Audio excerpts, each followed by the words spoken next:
hồng mi lên tay ông phải chịu hay hệ bom mà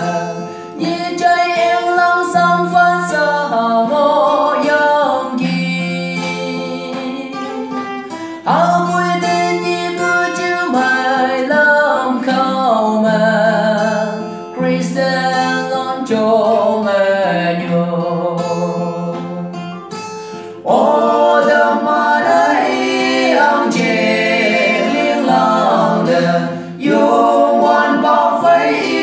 sâu xa đây dùng họ có đông như mấy ông chỉnh liên lòng đời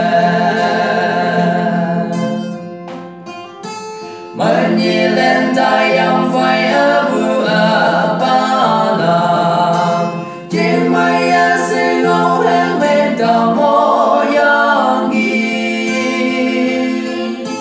hao vui cao ăn ba sức dễ tên nhì trên mây quang ở ya bờ